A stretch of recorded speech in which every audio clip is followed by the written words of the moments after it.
Bien, entonces, otra de las cardiopatías congénitas que cursa cianótica, que se considera dentro de las más frecuentes y cuyo cuadro clínico está determinado por el hiperflujo vascular pulmonar, es la comunicación interauricular, que consiste en un defecto, una solución de continuidad de un agujero en el septum interauricular que permite la comunicación entre ambas aurículas, ¿no? Y por lo tanto el paso de sangre desde la aurícula izquierda hacia la aurícula derecha. Su incidencia más o menos es el 7% de todas las cardiopatías congénitas, a diferencia, por ejemplo, de la comunicación interventricular, cuya incidencia es del 25% de todas las cardiopatías congénitas. Es una cardiopatía congénita cianótica frecuente y es más frecuente en las mujeres en una proporción de 2:1. El foramen oval permeable no lo consideramos, bueno, en términos prácticos es una comunicación interauricular, pero en realidad es una estructura normal, ¿cierto? Y consideramos foramen oval permeable hasta los 3 milímetros de diámetro. Hasta ahí se considera foramen oval y puede estar permeable entre el 10 al 30% de todas las personas. O sea, por ejemplo, 3 de cada 10 de ustedes pueden tener un foramen oval permeable. Y eso es normal, no necesariamente significa que eso sea patológico o que encierre algún tipo de riesgo, ¿no? En algunos estudios de neurología, el foramen oval permeable se asocia a un incremento de los DCB isquémicos, pero no todos necesitan anticoagulación. Existen características que hay que evaluar en estos defectos o en la persistencia del foramen oval para que el paciente sea tributario de anticoagulación. Aproximadamente el foramen oval, ya hemos visto que el cierre fisiológico ocurre horas después, pero el cierre anatómico puede llevar hasta 4 meses, ¿no? El cierre completamente hacia los 4 meses. Como hemos dicho en estos defectos, las consecuencias hemodinámicas o las repercusiones hemodinámicas de estos defectos dependen de la localización, del tamaño del defecto, dependen de las resistencias vasculares sistémicas y pulmonares y depende también de la asociación con otros defectos. No siempre vienen aislados, a veces vienen juntos, un CIA, un CIB, un CIA, un ductus, un CIB, un ductus, y a veces el CIB, por ejemplo, está asociado a otro tipo de cardiopatías congénitas más complejas. Bien, la comunicación interauricular también tiene variantes, igual que la comunicación interventricular. La forma más frecuente es la tipo ostium secundum, ¿no? Tipo ostium secundum, que se produce por una reabsorción excesiva del septum primum o por ausencia del septum secundum. El defecto ostium secundum se encuentra en el lugar de la fosa oval, es decir, al medio. En el lugar del foramen oval, en ese sitio, ahí se desarrolla esta comunicación interauricular tipo ostium secundum y es la forma más frecuente. Se desarrolla en el 70% de casos de comunicación interauricular y muy frecuentemente, como ya hemos mencionado, se asocia a prolapso de la válvula mitral. No tiene que ver con defectos de los cojines endocárdicos. Los cojines endocárdicos, ¿a qué dan origen? Eso es en biología. ¿A qué dan origen? Al anillo valvular mitral y a las valvas, a los anillos valvulares y a las valvas de la válvula tricúspide y de la válvula mitral. Entonces, por eso no tiene que ver con esos defectos. La otra forma, que ya se la mencioné ayer, es la forma ostium primum, que ocurre en el 5% de los casos. La mayoría de veces este defecto se ubica en la región inferior del tabique interauricular y se produce aquí sí por defectos en los cojines endocárdicos. Por ello afecta el canal auriculoventricular y la válvula mitral, ¿no? Ayer le dije el CIB tipo canal, ¿no? Hablamos del CIB tipo canal y que se asociaba a CIA tipo ostium primum. Es cuando la mayoría de veces este defecto se encuentra en la parte inferior del tabique interauricular. Cuando está en forma aislada este defecto se dice que es una forma parcial del defecto del canal atrioventricular. En la forma completa hay comunicación de las 4 cavidades, como les he demostrado ayer, ¿no es cierto?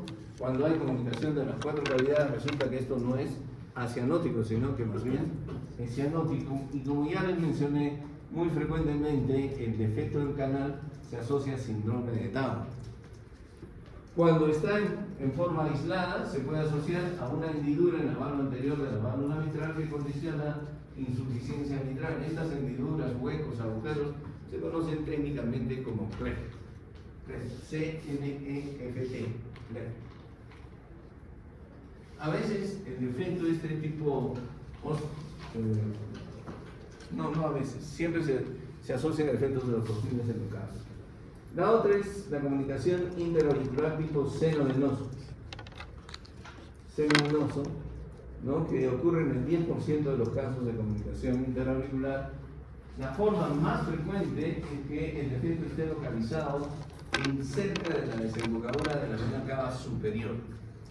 Cerca de la desembocadura de la vena cava superior. Ahí se ubica el defecto tipo seno venoso, es la forma más frecuente. Pero también puede ubicarse en la parte inferior cerca de la desembocadura de la vena cava inferior. Eso es mucho menos frecuente. Como la forma más frecuente es que el defecto esté en la desembocadura de la vena cava superior, se asocia muy frecuentemente a drenaje de las venas pulmonares. Drenaje venoso parcial, drenaje venoso anómalo parcial de las venas pulmonares del lado derecho. Es decir, las venas pulmonares, que como ustedes saben, la mayoría de veces son 4, pero a veces hay 5, a veces hay 3, la mayoría de veces son 4. Las del lado derecho a veces drenan en la aurícula derecha y no en la aurícula izquierda. Entonces, eso es drenaje venoso anómalo parcial de las venas pulmonares en la aurícula derecha. Y eso está asociado a la comunicación interauricular tipo seno venoso. Más o menos de esto es de lo que estamos hablando. Entonces, la forma más frecuente es el tipo ostium secundus. La forma menos frecuente es la que se encuentra en la porción inferior del tabique del ostium primum, ¿no? Que puede asociarse a un defecto completo del canal auriculoventricular o un defecto parcial, muy frecuentemente asociado a estos orificios en la válvula mitral, al defecto de los cojines endocárdicos. Y otra forma poco frecuente es la tipo seno venoso en la desembocadura de la vena cava superior y se asocia muy frecuentemente al drenaje venoso anómalo parcial de las venas pulmonares. Esto es el tipo seno venoso, que como ven ustedes está muy cerca de la desembocadura de las venas pulmonares del lado derecho y frecuentemente está asociado a esto. Tipo ostium primum y la ostium secundum en el medio, que es la forma más frecuente. Es la forma más frecuente. Y este es el defecto tipo canal que ya habíamos hablado. CIA tipo canal, CIA tipo ostium primum y las 4 cavidades se comunican. Hay una sola válvula auriculoventricular más frecuente en los pacientes con síndrome de Down. Como ven ustedes, estos pacientes entonces no tienen, no es que son asianóticos, estos sí son cianóticos porque se mezcla todo, ¿cierto? Pero ese es bastante menos frecuente. En la forma más frecuente de comunicación interauricular, ¿qué es lo que ocurre? El cortocircuito depende del tamaño del defecto, depende de las resistencias vasculares, pulmonares y sistémicas, y depende fundamentalmente de la distensibilidad o capacidad de distensión, de dilatación del ventrículo derecho. ¿Cuál de los dos ventrículos tiene mayor distensibilidad? ¿El ventrículo izquierdo o el ventrículo derecho? ¿Cuál es más distensible? ¿Qué dice el doctor? ¿El izquierdo? El derecho. El derecho, por eso es que responde a los dos tipos de sobrecarga dilatándose. Entonces,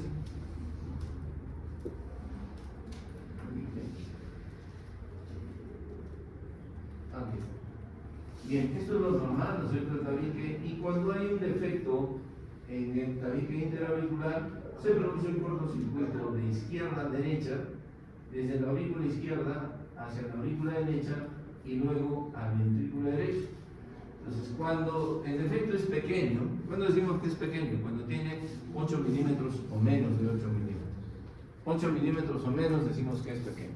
Cuando el defecto es pequeño, la presión en la aurícula izquierda es mayor y la sangre pasa de aurícula izquierda a aurícula derecha por la mayor presión en la aurícula izquierda. Pero cuando el defecto es moderado a grande, las presiones en las aurículas son iguales. Y entonces el cortocircuito depende de la distensibilidad del ventrículo derecho. Como el ventrículo derecho es más distensible, la sangre sigue pasando de izquierda a derecha.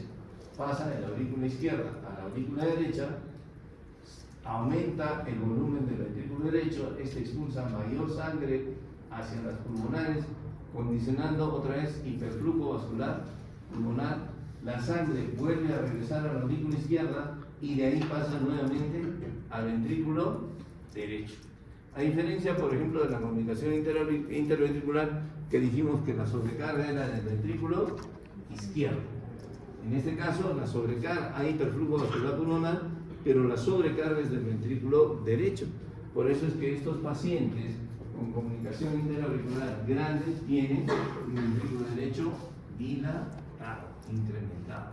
El ventrículo izquierdo es normal, porque la sangre pasa, antes de llegar al ventrículo izquierdo, ya pasa a la aurícula derecha y luego al ventrículo derecho. Y hay hiperflujo vascular pulmonar. Es posible, le dice Mendel en la comunicación interauricular, es posible, pero no es tan frecuente como en la serie de la comunicación interventricular.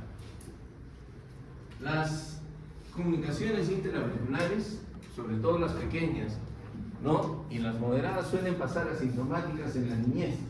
Claro que el defecto del canal auriculoventricular da disnea en los primeros meses y cianosis, como hemos dicho. Este es más sintomático. Mientras que las comunicaciones interauriculares grandes se pueden caracterizar por falta de aumento pondoestatural, falta de ganancia de peso y de talla, ¿no?, y aumento de las infecciones respiratorias recurrentes. Entonces generalmente son niñas de bajo peso, de baja talla y con problemas respiratorios recurrentes. ¿Por qué suele pasar desapercibido en la infancia, a menos que tengamos una ecocardiografía? Porque suele estar asintomático, salvo sea un defecto del canal atrioventricular. A veces la auscultación en las comunicaciones interauriculares grandes, entonces nos da la posibilidad de hacer un diagnóstico precoz de estos niños, ¿no? El primer tono suele estar incrementado. Hay un soplo sistólico en foco pulmonar. El soplo se produce, ¿por qué creen que se produce el soplo? Se produce por un aumento del flujo sanguíneo del ventrículo derecho hacia la pulmonar. Por eso es que se produce el soplo. El soplo no se produce por el defecto. ¿Por qué? Porque la velocidad del flujo sanguíneo a través del defecto es pequeño, no hay flujo turbulento. El flujo turbulento se produce cuando el ventrículo derecho expulsa la sangre hacia los pulmones y es por eso que aparece el soplo sistólico en foco pulmonar.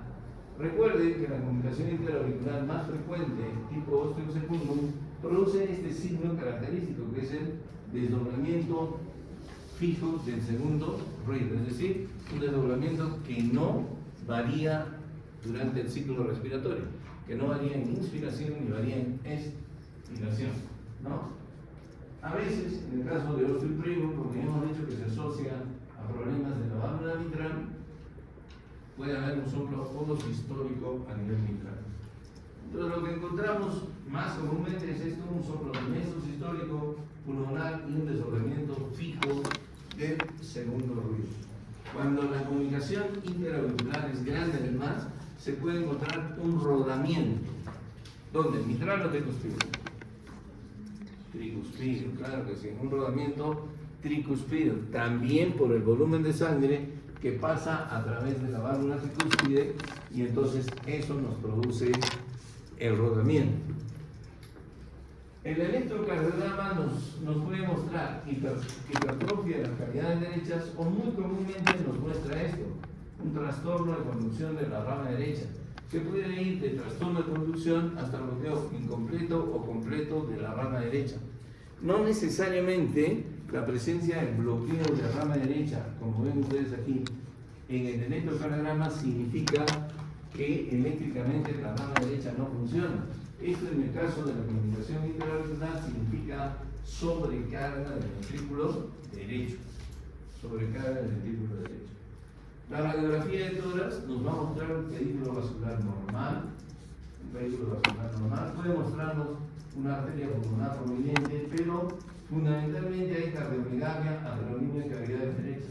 La aurícula derecha crecida, la punta del ventrículo un poco levantada y el ventrículo derecho dilatado.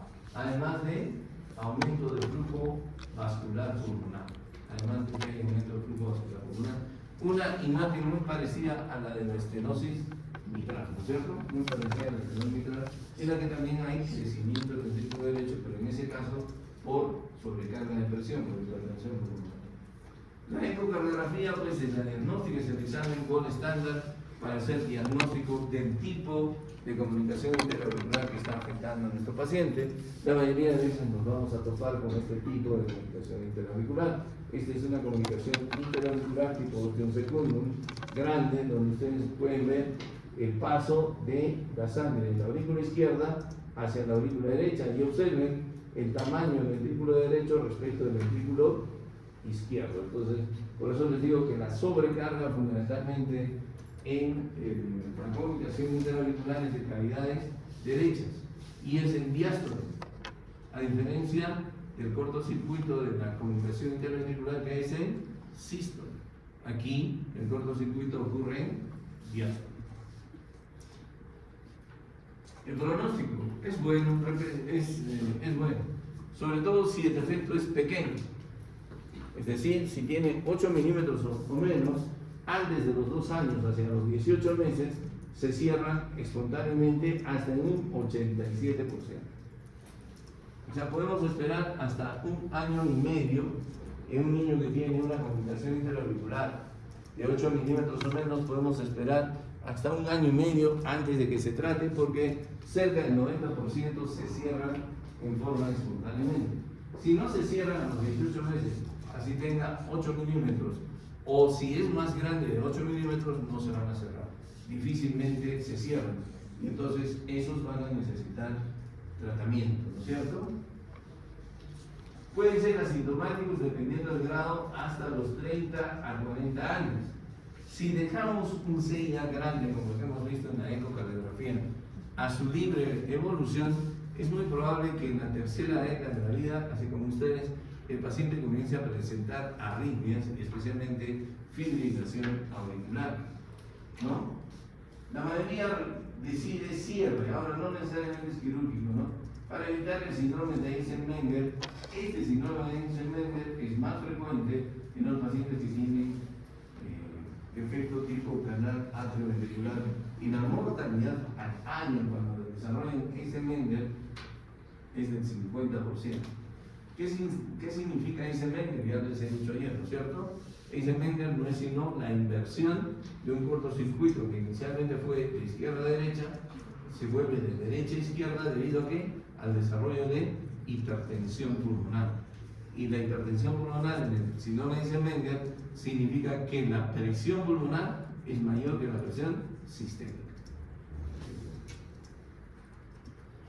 La idea es que todas las comunicaciones interauriculares deban cerrarse en los 3 años, por lo menos todas las que diagnosticamos. A veces, como pasa esta muy frecuentemente asintomática, la comunicación interauricular es la cardiopatía congénita más frecuentemente descubierta en el adulto.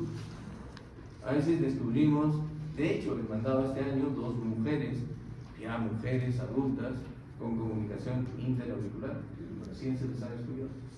¿Por qué? Porque creen que no tienen nada, ya comienzan a tener problemas, después palpitaciones, sensación de falta de aire y todo lo demás, ya cuando son adultas. Por eso, porque pasa muy frecuentemente asintomática, es la cardiopatía congénita que se descubre con mayor frecuencia en el adulto.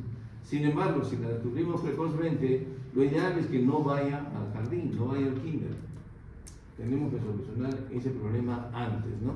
Para que tenga un desarrollo adecuado. ¿Por qué? Porque las mujeres que he mandado son bajitas, flaquitas, chatitas, y de repente hubieran sido de mayor tamaño, ¿no es cierto? Una mayor capacidad. Algunas incluso se embarazan, algunas ya son mamás, Si es sintomático, hay que operar. No operar si el flujo es menor a el QPQS que hablamos ayer, es decir, si el flujo pulmonar es menor de 1.5 en relación al flujo sistémico, mejor no operar. Hay que tener cuidado que desarrolle vasculopatía pulmonar grave para que no nos dé hipertensión pulmonar. Y se puede cerrar de dos formas, en forma quirúrgica, ¿no? Y en forma mediante un cateterismo terapéutico. No todos son tributarios del cateterismo terapéutico, algunos tienen que operarse sí o sí, ¿no? El cateterismo terapéutico se da generalmente en los pacientes que tienen este defecto óseo secundum y tienen una buena anatomía, son centrales, redonditos, buenos bordes, ¿no? Suficiente para que se pueda acoplar en el dispositivo, tengan un diámetro inferior a 20 a 25 milímetros y no tengan ninguna otra anomalía. Ahí se da. El tratamiento de las lesiones tipo osteoprenum, estos sí se operan, no mejoran con. Ellos no es que no mejoren, no son tributarios del cateterismo terapéutico. Estos se operan y se hace todo un tratamiento quirúrgico, ¿no? Se reemplaza la mitral, etc. O depende, a veces se crea una válvula mitral. Se cierra así de forma quirúrgica, se puede suturar el orificio, o a veces se le pone un parche de pericardio. O también tengo un paciente que le pusieron un parche de teflón, no sé dónde está, ya se perdió de la varona. Teflón lo convirtieron en una sartén, ¿cierto? Le pusieron un teflón ahí, también se puede poner un parche de pericardio bovino. Y el cateterismo terapéutico consiste en esto, llegamos por el lado inferior hacia la aurícula derecha, en un defecto que tiene una anatomía adecuada, generalmente son los osteosecundum, que es la mayoría de los casos.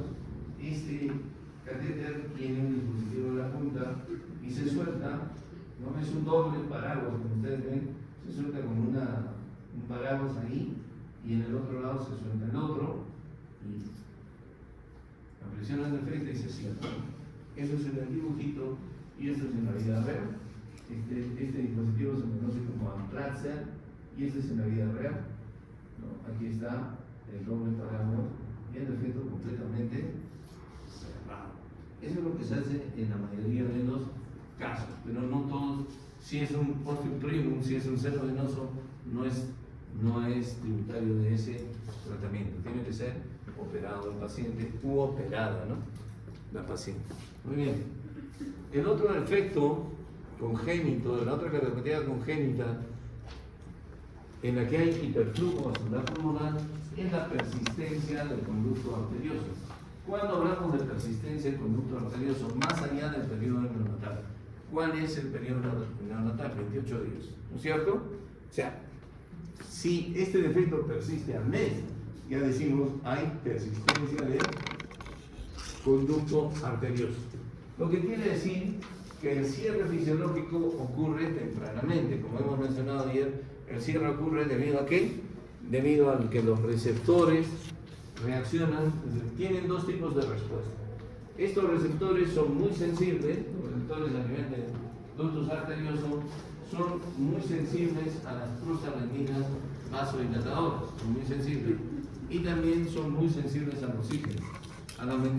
Y al oxígeno estos receptores responden contrariamente a lo que la mayoría esperamos. Cuando damos oxígeno se produce vasodilatación.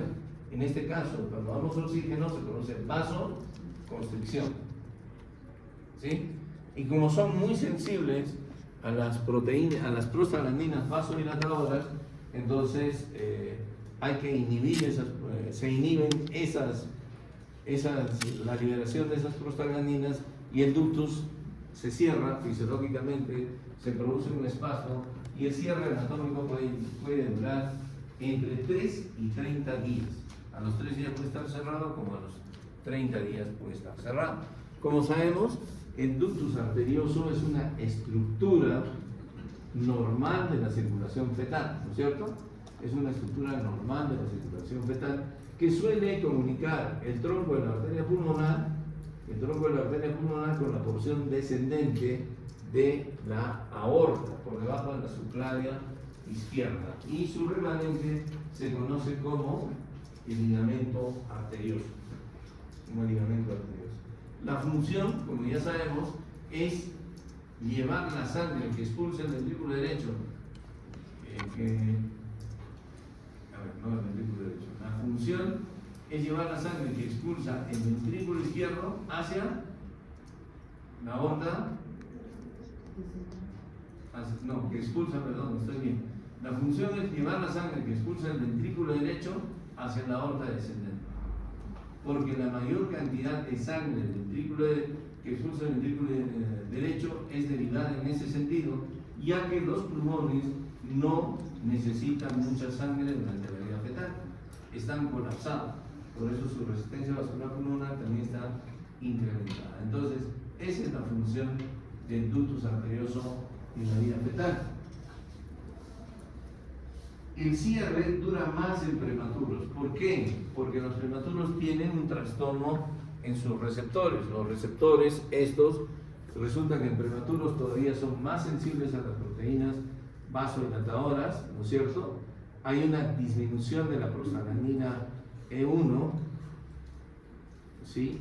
O menor sensibilidad a ella. Esta produce vasoconstricción o por aumento del oxígeno. El mecanismo es por disminución de la prostaglandina E1, que es una prostaglandina vasodilatadora, de la E2 y la E2. Disminuyen todos estos cuando se cierran normalmente. En el prematuro, estas siguen actuando. O hay un aumento del oxígeno que produce vasoconstricción. Ese es el mecanismo normal del cierre. Se disminuyen las prostaglandinas vasodilatadoras y aumentan la sensibilidad al oxígeno. En las primeras 12 horas se produce migración del músculo liso, acercamiento de la íntima, plegamiento y cierre. Puede estar completado el cierre, incluso anatómico, a los 3 días, o puede tardar 30 días, ¿no? 2 a 3 semanas después se produce la fibrosis de la media y de la íntima, se forma el ligamento y el cierre, ocurre el cierre en el 90% hacia las 8 semanas, incluso aquí lo extiende hasta los 2 meses casi, ¿no es cierto? Los prematuros entonces tienen mayor, como les había manifestado, mayor sensibilidad a las prostaglandinas vasodilatadoras o mala migración muscular lisa. Por eso es que el ductus arterioso persistente es más frecuente en los prematuros. La persistencia del conducto arterioso es más frecuente en las personas que nacen prematuramente. Por eso es que de repente alguno de ustedes en la práctica me ha escuchado decir, cuando viene una madre trayendo a su hijo que nació, ¿a qué edad gestacional nació? ¿No es cierto? Nació a los 9 meses, esa es la pregunta. Y algunos me dicen, no, fue prematuro. Y ya tenemos un antecedente que hay que tener en cuenta. Otro antecedente que yo le pregunto es, ¿y hubo sufrimiento fetal o no? ¿Por qué pregunto si hubo sufrimiento fetal? Porque en el sufrimiento fetal, ¿qué ocurre? Disminuye la concentración de oxígeno. Si disminuye la concentración de oxígeno, otro factor que me puede favorecer que el ductus arterioso esté persistente, esté abierto. ¿Ya? El nacimiento en altura también parece que influye, es decir, la hipoxia inducida por el lugar geográfico donde nacemos también parece influir y es un antecedente importante en el diagnóstico de ductus arterioso persistente. ¿Cuál es la fisiopatología de esta condición?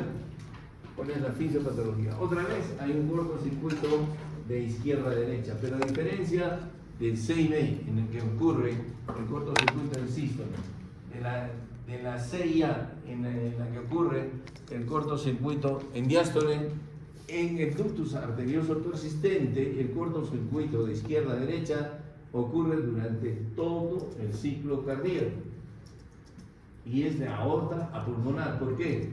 Porque la presión sistémica es mayor que la presión pulmonar durante todo el ciclo cardíaco. Entonces, el cortocircuito ocurre durante todo el ciclo cardíaco y produce sobrecarga fundamentalmente del lado izquierdo del corazón, no del lado derecho. Porque la sangre pasa directamente hacia la pulmonar y regresa mayor sangre a las cavidades izquierdas, a la aurícula izquierda y al ventrículo izquierdo. De hecho, esta patología produce mayor sobrecarga del ventrículo izquierdo que la comunicación interventricular. Por lo tanto, la hipertrofia y la dilatación del ventrículo izquierdo es más frecuente y es mayor en el ductus arteriosos persistentes que en la comunicación interauricular. En los ductus grandes puede ocurrir que el hiperflujo pulmonar impida la regresión normal de las capas muscular de las arterias pulmonares y se desarrolle hipertensión pulmonar por enfermedad vascular. ¿Esto qué quiere decir? Sencillo, quiere decir que en los ductus grandes es más frecuente el síndrome de Eisenmenger, del cual hemos hablado. El síndrome de Eisenmenger puede ocurrir en el ductus, en la CIB y en la CIA, pero es más frecuente en el ductus, luego vendría en la CIB y por último en la CIA. Pero si tenemos una combinación de efectos, ahí el Eisenmenger puede ocurrir con mucho más frecuencia. Entonces, de eso es de lo que estamos hablando, ¿no? La comunicación entre el tronco de la arteria pulmonar y la porción descendente de la aorta justo por debajo de la subclávia izquierda durante todo el ciclo cardíaco. La sangre pasa a la pulmonar, como ven, ya no llega al ventrículo derecho, no lo sobrecarga, pasa a la pulmonar y pasa directamente hacia los pulmones y luego regresa al ventrículo izquierdo, ocasionando una sobrecarga mucho mayor. ¿Por qué? Porque el cortocircuito es tanto en sístole como en diástole. Es un cortocircuito que abarca todo el ciclo cardíaco. La clínica depende del tamaño del ductus. Los ductus pequeños, que son aquellos que tienen 3 milímetros o menos, ¿no es cierto?, pueden estar asintomáticos y generalmente vienen por soplo. Por soplo, ¿no? La clínica depende también del tamaño, de las resistencias vasculares pulmonares, de esa relación, ¿no? Se puede auscultar un soplo continuo en el ductus pequeño, en la región infracavernolar izquierda, que suele aparecer cuando bajan las resistencias vasculares pulmonares, eso ya lo sabemos. En el ductus moderado, entre 3 a 6 milímetros, hay un cortocircuito de izquierda a derecha más importante y estos pacientes ya pueden tener signos y síntomas de insuficiencia cardíaca, lactancia entrecortada, pobre ganancia pondoestatural, taquipnia, ¿no es cierto?, retraso pondoestatural, etcétera, todo lo que sabemos, e incluso también infecciones respiratorias a repetición por hiperflujo vascular pulmonar. El soplo que podemos auscultar aquí es un soplo sistólico o continuo, ¿no es cierto? Ese soplo en maquinaria, el soplo de Gibson. ¿Por qué dicen el soplo en maquinaria? ¿Saben? ¿Saben? ¿Han ido a la estación de Perú Rey? Ese ruido que produce la locomotora. Por eso dicen soplo de maquinaria, igualito. Y si quieren, ¿han escuchado las fístulas de los pacientes de nefro? ¿Han escuchado? Ese es el soplo que se escucha. En realidad, ¿qué es esto? Es una fístula. Anatómicamente es una fístula arterio-arterial. Anatómicamente, porque comunica la arteria pulmonar con la aorta. Las dos son arterias. Fisiológicamente es una fístula arterio-venosa.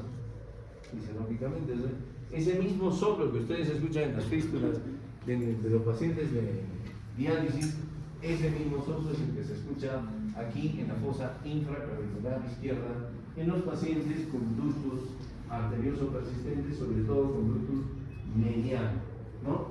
Puede haber frémico. En estos pacientes con ductus mediano a grande ya los pulsos son típicamente células, así como en la insuficiencia aórtica dijimos que también encontramos pulso Zeller en el ductus arterioso, en la insuficiencia mitral. En el ductus arterioso el pulso puede ser Zeller y la presión también diastólica puede estar muy baja en estos pacientes. En el ductus grande, también la cosa varía un poco, ¿no? Ya presentan todos los signos de insuficiencia cardíaca, pero a la auscultación no hay un soplo continuo, sino más bien un soplo sistólico en foco pulmonar. Pulsos saltones y presión de pulso amplio. Pulsos saltones. Entonces, el ductus grande no suele producir soplo continuo, sino más bien un soplo sistólico. Un soplo sistólico de la mayoría de veces. Entonces, cuando escuchamos el soplo continuo, característico del ductus, este soplo que abarca sístole y diástole generalmente enmascaran los ruidos cardíacos. No escuchamos los ruidos cardíacos. No escuchamos. ¿Ya? Realmente solamente escuchamos el soplo maquinario, cuando el glucus es moderado, ¿no? ¿Cuándo escuchamos sobre todo el segundo ruido? ¿Cuándo escuchamos el segundo ruido? Cuando el paciente desarrolla hipertensión pulmonar. Si el paciente desarrolla hipertensión pulmonar, escuchamos el segundo ruido y ya no escuchamos soplo continuo, sino solamente un soplo sistólico. Un soplo sistólico. Desaparece el componente diastólico y escuchamos un soplo sistólico. El electrocardiograma, ¿qué nos va a mostrar? A diferencia de la comunicación interventricular en la que dijimos que hay hipertrofia biventricular lateralmente la izquierda, ¿no es cierto? Eso dijimos que hay en la comunicación interventricular. Aquí lo que predomina es claramente la hipertrofia ventricular izquierda, como ven ustedes aquí. Y los signos de sobrecarga ventricular. ¿Por qué? Porque ya les he dicho que el glucus produce mayor sobrecarga que la comunicación interventricular. La radiografía también nos muestra entonces que el hiperflujo vascular pulmonar es mucho más abundante. Es muy frecuente que tengamos un cono pulmonar muy incrementado, una cardiomegalia importante al predominio del ventrículo izquierdo. La ecocardiografía diagnóstica, donde podemos ver el ductus, ¿no? Y su flujo por el Doppler. Algún grupo de ustedes les he mostrado este tipo de Doppler, así, ¿no? Este es el flujo del ductus continuo, sístole, diástole, sístole, diástole. ¿Ya? Tratamiento. Depende mucho si es una patología ductus dependiente y el solo hecho de presentar síntomas. Hay patologías en las cuales no debemos cerrar el ductus. Hay cardiopatías congénitas en las cuales cerrar el ductus o promover el cierre del ductus es un crimen. Es decir, por eso se dice ductus dependiente. Una de ellas, por ejemplo, como vamos a ver mañana, es la transposición de grandes masas. Otra, como la que vamos a ver enseguida, es la tetralogía de Fallot grave o severa. No conviene que nosotros cerremos el ductus. Pero si solamente tiene ductus, ese ductus se tiene que cerrar sí o sí. O sea, si el único problema de ese paciente es el ductus, hay que cerrarlo. ¿Por qué? Porque o predispone a endocarditis o predispone a se vuelven aneurismáticos los ductus, se pueden romper, etcétera, una serie de condiciones, ¿no? Se puede intentar promover el cierre del ductus mediante el uso de antiprostalamínicos. ¿Por qué?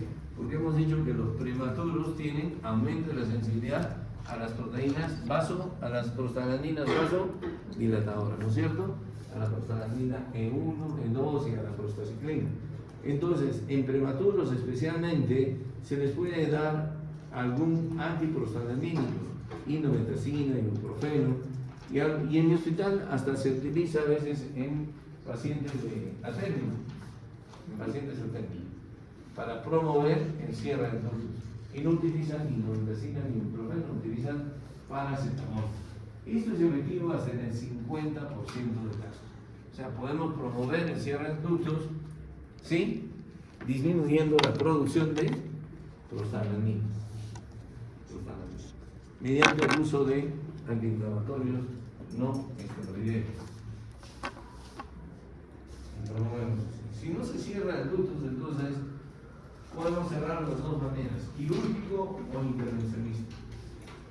En la mayoría de los casos, en más del 90% de casos en la actualidad, en este caso se prefiere el cateterismo terapéutico o tratamiento intervencionista, en el cual se puede poner otra vez el Amplatzer u otros dispositivos conocidos como, uno es conocido como el COIL.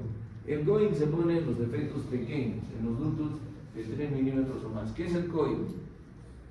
El COIL es como un resortito de los lapiceros, con una colita de chancho, un poquito más largo, y se pone en los defectos de 3 milímetros o menos. Mientras que el Amplatzer se pone por... ¡Uy! No, mentira. Ya se pone en doble paraguas en los ductos más grandes, ¿no? en los ductos más grandes. ¿A quiénes se opera? Como de Cohen o espirales en ductos largos y estrechos. ¿A quiénes se opera? ¿Se puede operar en ductos? Sí. Sí. ¿En quiénes se opera? Y la cirugía consiste en una ligadura, sección, clampaje, sutura, mediante toracotomía izquierda. La mortalidad debe ser 0. La gente, aunque he visto gente que se ha muerto en todo este tiempo porque se opera en un ducto, pero la verdad es que nadie debería morirse porque se opera en ductos. ¿Ya? La mortalidad debe ser 0. ¿En quiénes se opera? En estos casos. En el niño que tiene menos de 8 kilos, está muy sintomático, un ductus de gran tamaño, hipertensión pulmonar importante.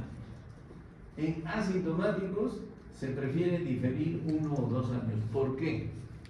¿Por qué? ¿Por qué? Porque yo estoy planeando hacerle un cateterismo terapéutico, ¿no es cierto? ¿Ustedes creen que un ratoncito así va a entrar en un cateterismo con un dispositivo en la punta? No. Se espera que crezcan un poquito, sobre todo están asintomáticos y si no se complican con hipertensión pulmonar ni nada. Si se complican con hipertensión pulmonar, caballero, hay que operar. Solamente en ese caso. Si no están muy sintomáticos, es preferible esperar para cerrarlo mediante el cateterismo terapéutico.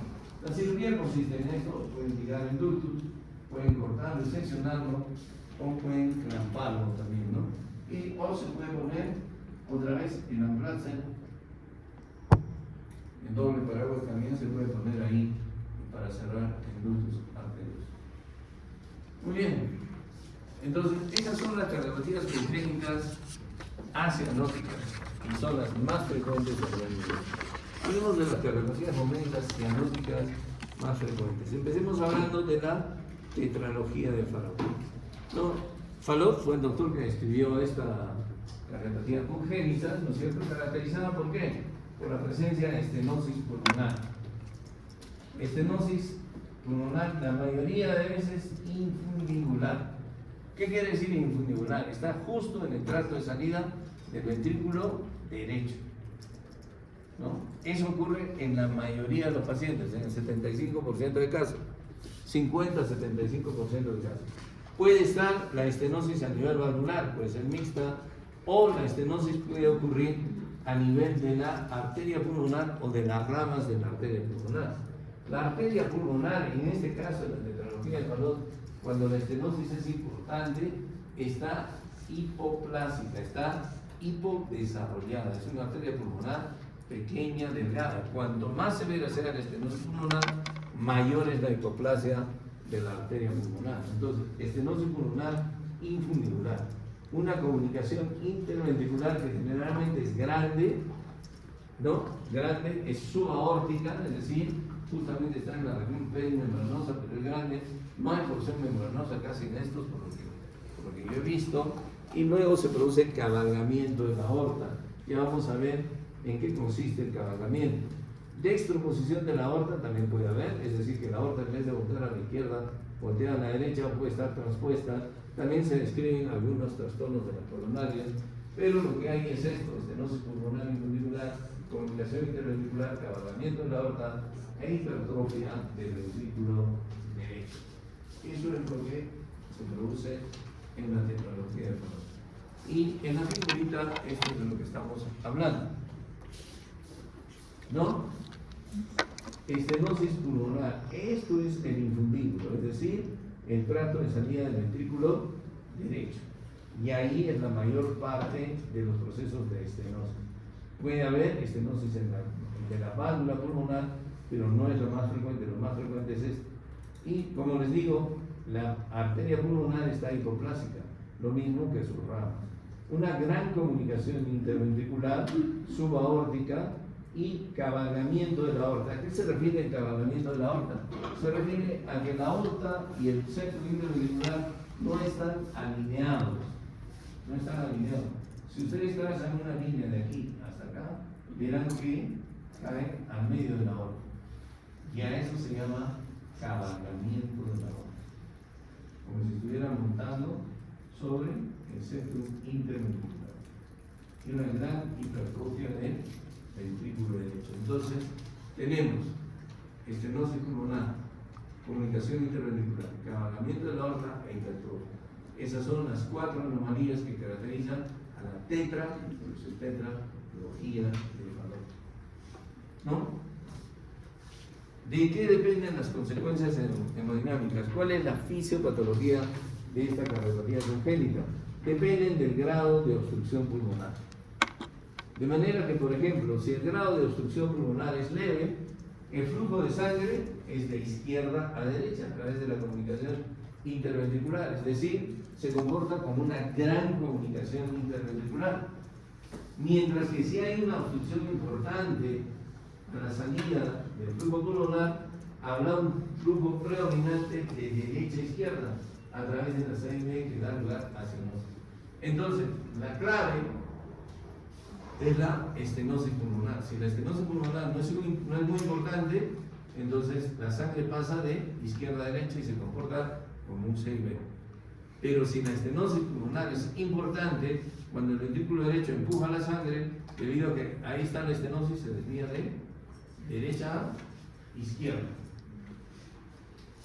Se desvía de derecha a izquierda. Ocasionalmente, estos niños pueden sufrir un espasmo del infundíbulo, ¿no? Y si se mezcla, por ejemplo, la reducción de la resistencia vascular periférica, como ocurre en el ejercicio, en el llanto o el dolor. Ustedes habrán escuchado decir, por ejemplo, algunas madres que el cardiólogo no ha visto a mi hijito y me ha dicho que está prohibido que llore, no debe llorar mi hijito. Eso es cierto, fundamentalmente en esto. ¿Por qué? Durante el llanto se reduce la resistencia vascular periférica. Y durante el llanto también, o el dolor, se produce espasmo del infundíbulo del ventrículo derecho. Entonces se cierra aún más, se reduce la resistencia vascular periférica y el cortocircuito de derecha a izquierda aumenta y se produce esto, crisis hipóxica, que nos puede producir pérdida de la conciencia, accidente cerebrovascular, convulsiones y hasta muerte del niño.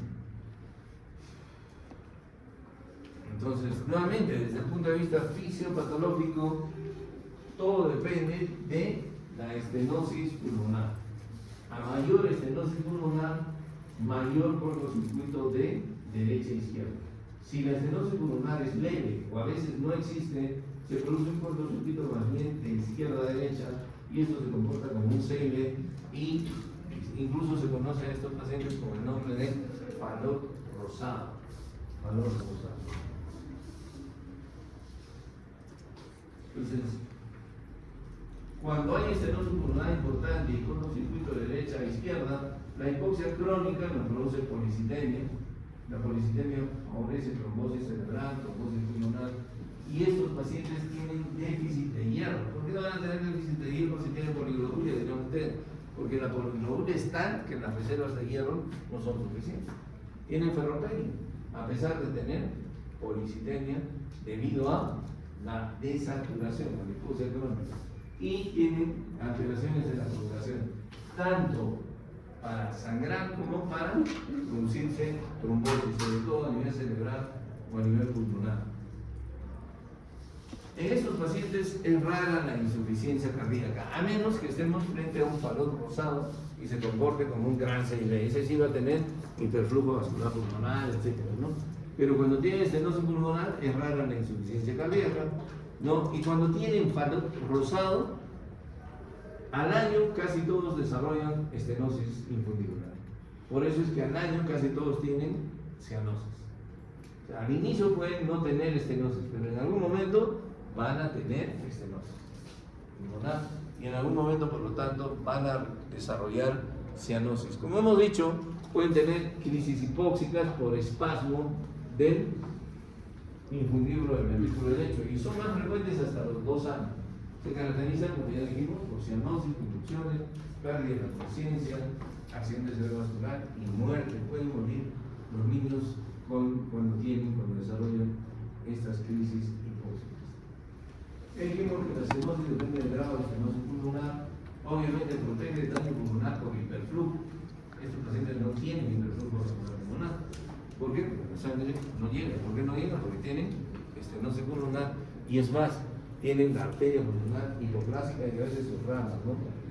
Los signos de estenosis suelen presentar retardo ponderal, sí, cianosis y acropagia, pero más que retardo ponderal, suelen presentar cierto grado de retraso mental. ¿Por qué? ¿Por qué? Por lo que tienen ustedes, pues, la hipoxia crónica, ¿no es cierto? Eso es, acuérdense, la hipoxia crónica, no digo que ustedes tengan retardo, solamente tienen hipoxia crónica, ¿no es cierto? Que los hace caminar así. Ustedes son ese niñito de oxígeno, ¿no? Gente muerta. La doctora ya no sabe ahí, o la doctora. Muy bien. Entonces, cierto grado de retardo mental, cianosis, acropaquia. Si hay estenosis pulmonar, entonces hay soplo sistólico en foco pulmonar. Este disminuye cuando hay crisis, ¿no? Si hay una obstrucción pulmonar mínima, como ya les he adelantado, se puede presentar cierto hiperflujo vascular pulmonar por flujo de izquierda a derecha, esto que se conoce como falos rosados. Sin embargo, estos al inicio pueden tener poca estenosis, pero como les he mencionado, hacia el año todos desarrollan estenosis, porque muchos hacia el año casi el 100% desarrolla estenosis pulmonar, si es que al inicio no lo tienen. Hay pacientes que desde el inicio tienen, desde recién nacidos, tienen estenosis pulmonar severa, o muy severa, ¿no? Esta cardiopatía congénita es la cardiopatía congénita cianótica más frecuente de todas las cardiopatías congénitas cianóticas. Y puede presentarse con cianosis desde el nacimiento o puede desarrollar cianosis posterior. El electrocardiograma siempre va a ser derecho, ¿no? Hipertrofia ventricular derecha, observen unas R muy altas, unas ondas P pulmonares, sobrecarga del ventrículo derecho. El electrocardiograma es derecho. La radiografía de tórax es característica de la tetralogía de Fallot y se caracteriza por esa imagen de corazón en sueco, ¿no es cierto? El sueco es ese zapato antes, o sea, que usan los anestesiólogos y los cirujanos, dicen que son cómodos, ¿no es cierto? Ese zapato que usan y esa forma. ¿Por qué? Aquí, ¿qué falta? La arteria pulmonar. Entonces no hay arco de la arteria pulmonar. ¿Y qué otra cosa ven? El flujo vascular pulmonar está disminuido. ¿Qué otra cosa ven? La punta levantada. ¿Qué quiere decir? Que el ventrículo derecho está crecido, hipertrofiado. ¿Sí? Entonces, esas características tiene este trastorno en la radiografía de tórax. La ecocardiografía tiene que ser diagnóstica. En la ecocardiografía nosotros detectamos todo. Uno, ustedes ven acá la gran comunicación interventricular. Dos, ven el cabalgamiento de la aorta. Si yo trazo una línea de aquí para acá, justo cae en la mitad de la aorta, están mal alineadas, no hay un alineamiento adecuado. Cabalgamiento de la aorta, ¿no es cierto? También puedo ver que la obstrucción del tracto de salida del ventrículo derecho, ¿no? Mediante diferentes vistas. Aquí ustedes ven la obstrucción del infundíbulo. Miren, esta es la aorta, compárenla con la arteria pulmonar, aquí, la muy chiquita, y los musculitos del infundíbulo hipertrofiados. Las ramas de la pulmonar muy chiquitas, hipoplasia, la arteria pulmonar, obstrucción, ¿no? Estenosis pulmonar que está afectando al infundíbulo fundamentalmente. Entonces, el ecocardiograma es diagnóstico en esto, y aquí vemos otra vez el cabalgamiento de la aorta típico, ¿no? En el centro interventricular, la gran comunicación interventricular. Tratamiento. Entonces, si mi pacientito me hace crisis hipóxicas, si yo tengo prostaglandina E1, le doy prostaglandina vasodilatadora, ¿no? Ahora, ¿cuándo uso prostaglandina E1 por la prostaglandina E? Esta puede ser una patología que sea ductus dependiente.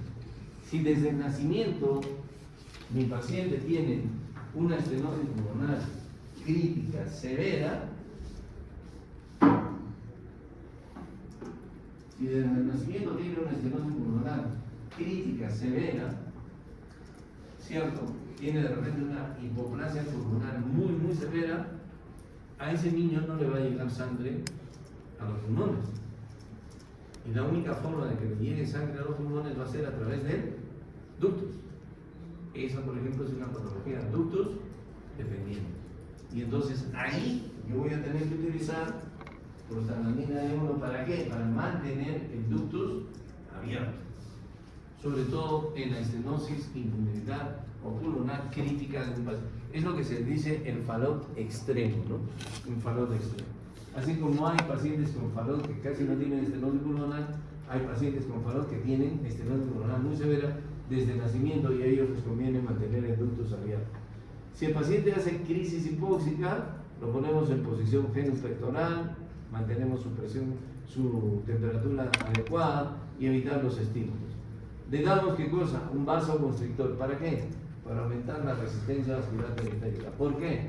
Si yo aumento la resistencia vascular periférica, disminuyo el cortocircuito de derecha a izquierda. ¿No es cierto? Porque aumento la resistencia en la aorta. Muy bien. Le doy morfina como vasodilatador venoso periférico, bicarbonato de acidosis, y en forma profiláctica o preventiva puedo utilizar propanolol en estas dosis. ¿Para qué? Para relajar el infundíbulo. El propanolol me favorece la relajación del infundíbulo del ventrículo derecho.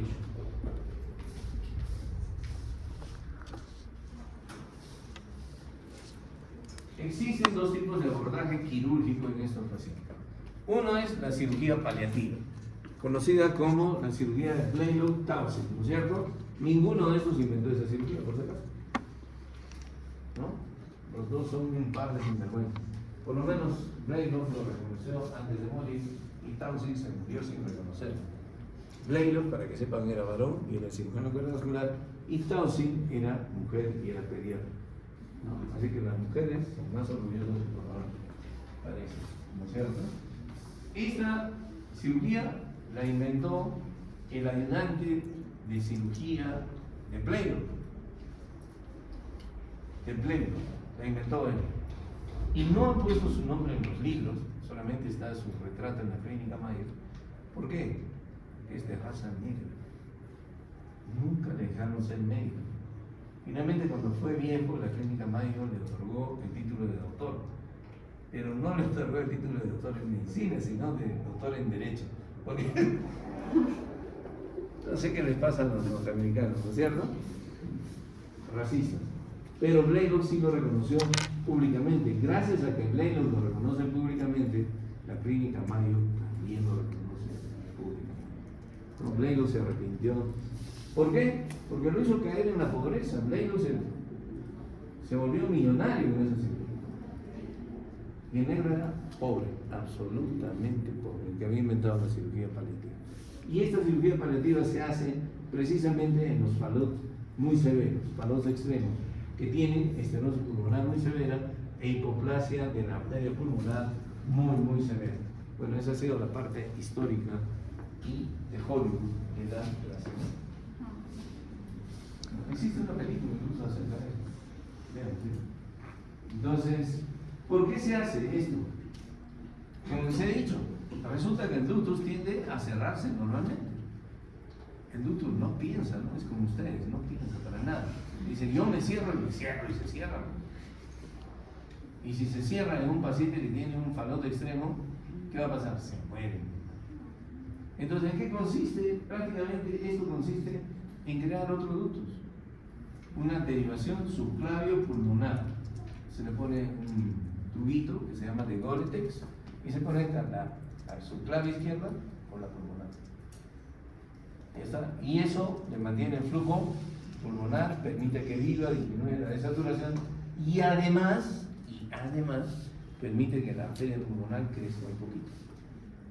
Ya no es tan hipoplásica, crece un poquito más y con el tiempo se puede hacer una cirugía correctora total. Entonces, esta es la cirugía paliativa reservada para esos pacientes con ductus severo, con falot severo o falot extremo. Mientras que si el paciente tiene una anatomía adecuada, se hace la corrección quirúrgica total. Esta no depende de la edad ni de la talla. ¿Ya? En general se tiende a hacer la cirugía correctora total del falot antes del año. Depende del tamaño de la arteria pulmonar, como ya les he dicho. La hipoplasia es contraindicación relativa y se difiere hasta que crezca. Se hace ahí cirugía paliativa, como les acabo de mencionar. Entonces, la cirugía correctora total, ¿en qué consiste? Se libera la estenosis pulmonar, se reseca esa parte del músculo, que es la que con mayor frecuencia nos produce la estenosis, ¿no es cierto? Se pone un parche de teflón o de pericardio en la celda y se acabó el problema. Los pacientes tienen buen pronóstico, aunque de todas maneras ese corazón es anormal. El pronóstico de vida, si se corrige completamente el falot, el pronóstico de vida no es como el de una persona normal, pero puede llegar a vivir 60 años, 65 años, ¿no? Entonces ustedes dirán, ¿cómo no le dio falot al doctor Garbo? Pero ahí estamos. Muy bien. Si tienen alguna pregunta, ya del otro hablamos mañana. ¿O quieren que hablemos? No, mañana. Mucha información. ¿Alguna pregunta? ¿Ninguna? Ok. Hay unos muchachos, unas chicas que se me sacaron ayer de Ciencias de la Comunicación, quieren hacerles una encuesta de 5 minutos. Por favor, les ayude. No se vayan. Doctora Rosenthal, por favor. Me digas si no haces. Diles que pasen, creo que están bien. Diles si son de. Más un punto. ¿Qué? Más un punto.